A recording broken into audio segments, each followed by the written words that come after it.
আসসালামু আলাইকুম সুপ্রিয় শিক্ষার্থী বন্ধুরা এবং অভিভাবক বৃন্দ, আশা করছি সবাই ভালো আছেন। অনেকে আমাকে প্রশ্ন করেন যে আসলে একটি স্টুডেন্ট মানে ছোট কিডস বাচ্চা কত বছর থেকে আসলে ইংরেজি শেখার জার্নি শুরু করা উচিত।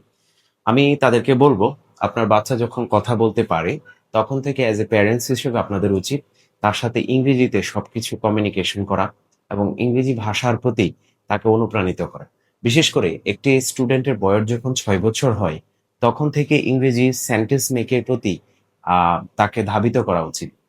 6 বছর থেকে 12 বছর পর্যন্ত এই সময়টার ভিতরে অবশ্যই একটি শিক্ষার্থীকে পুরোপুরিভাবে ইংরেজি সেন্টেন্স যাতে সে কমপ্লিট করতে পারে এবং কমপ্লেক্স সেন্টেন্স যাতে তৈরি করতে পারে, এই নলেজটা তাকে 12 বছরের ভিতরে দেওয়া উচিত। তাহলে এতে করে কি হয়, সে যদি ক্লাস 6 এবং থেকে 8 এর ভিতরে এই জিনিসটা অর্জন করে ফেলে, তাহলে দেখা গেছে এই শিক্ষার্থীটা ভবিষ্যতে ইংরেজি স্পিকার হতে আর কোনো সমস্যা থাকে না। তাই যারা ছোট বাচ্চা রয়েছে তাদেরকে আমি বলবো, আপনার বাচ্চার বয়স যদি মিনিমাম 6 বছর হয়, তাহলে 6 বছর বয়স থেকে চেষ্টা করতে হবে তাকে ইংরেজি সেন্টেন্স যাতে মেক করতে পারে সেই দিকে ধাবিত করা।